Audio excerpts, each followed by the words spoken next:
Well, it was emblazoned in big headlines. The New York Times, Trump wins big. He was the big winner among Republicans in New York in the primary. The question is, can he win enough votes in the primaries to capture the nomination? Well, Senator Cruz didn't do anything in New York. Kasich got 3 delegates, we believe, and Trump got the rest. But Cruz can't possibly make it mathematically to win. But he's going to do everything he can to deny Trump a first vote victory. So it looks like we may be headed for a contested convention this summer. And here's Wendy. Looks that way, Pat. Well, the story is different on the Democratic side, where Hillary Clinton is almost certain to lock up the nomination and be her party's candidate in the general election.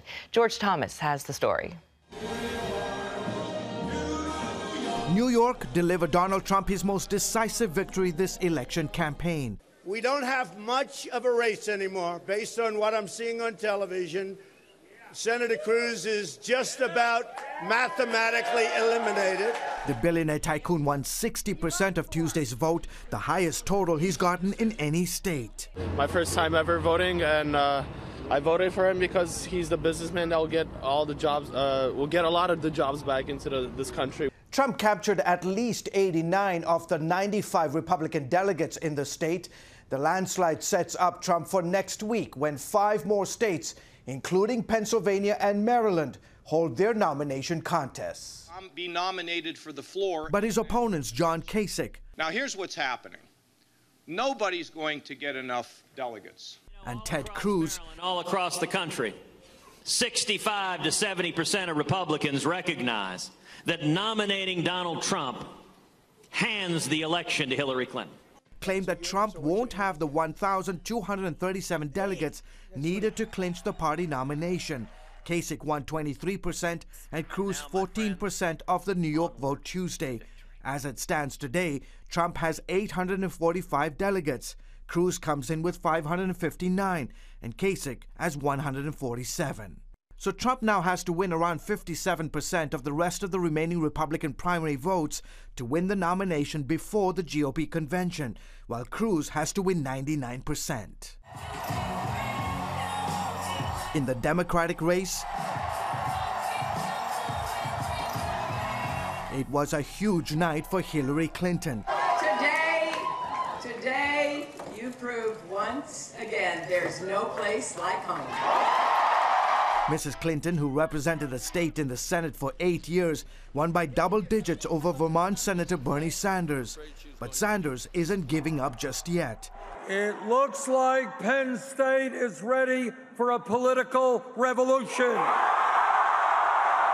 Here he is in State College, Pennsylvania, campaigning ahead of the April 26th contest. But Sanders is simply too far behind Clinton, and she's all but certain to win the Democratic nomination. As for Trump, he's hoping to win the Republican nomination in the primaries as well and avoid a contested convention in Cleveland. George Thomas, CBN News. You know, amazing, about 8 years ago, I thought for sure that Hillary Clinton should have gotten the presidency. I was astounded when Obama won, but he won by picking up a few delegates here and there, won a few caucuses here and there, like Nevada and some of the small states, and put together an amazing win. Although Hillary won every big state, won all the big states. She won New York, and she won New Jersey, she won Pennsylvania, and she won all the primaries. And yet Obama took it. And so she's coming back around, and we'll find out. It'll be interesting what and why. Well, in the other news, there's still tragedy. That huge earthquake rocked Ecuador, and now a 6.1 magnitude tremor hit it overnight. It was the strongest aftershock since that deadly earthquake on Saturday, which killed more than 500 people. Our Chuck Holston is there. He's going to tell us about what he's found. With the death toll from Saturday's massive quake continuing to rise, search and rescue teams from across Latin America are working around the clock to find any remaining survivors. But there's a lot of territory to cover.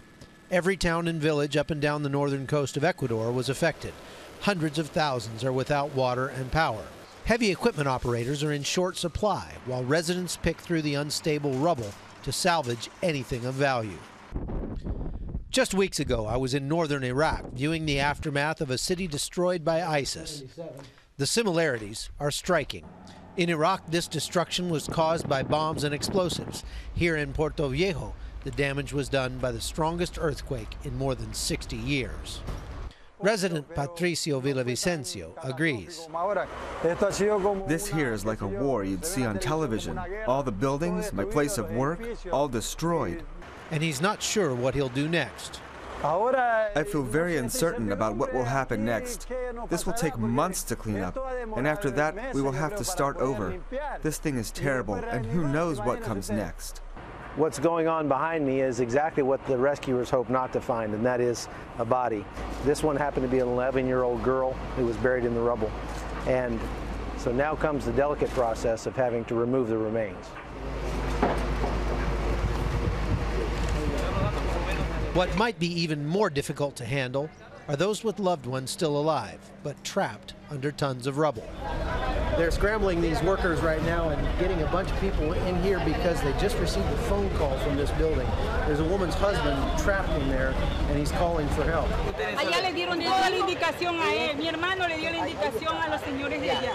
There are search and rescue teams from 9 countries across Latin America here already. But with time running out for the hundreds of people still trapped, many more are needed. This woman is afraid that by the time they reach her husband, it'll be too late.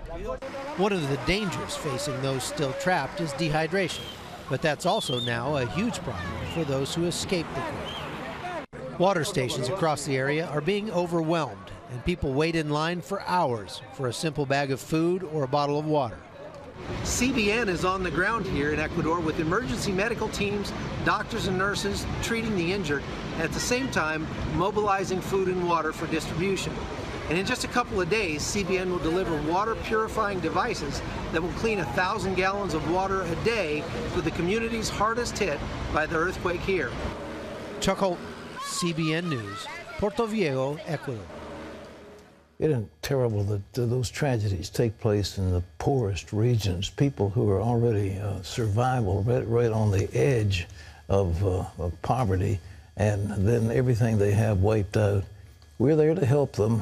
We wish we could help all of them, but we're helping as many as we can. But the idea of providing 1,000 gallons of water a day is not too shabby. So that's what we're doing with our water purification. And we've also got, food and blankets and medical supplies and all the rest. So if you want to help, and I know your heart goes out to those people, it's the CBN Center Disaster Relief Fund, Virginia Beach, Virginia 23463.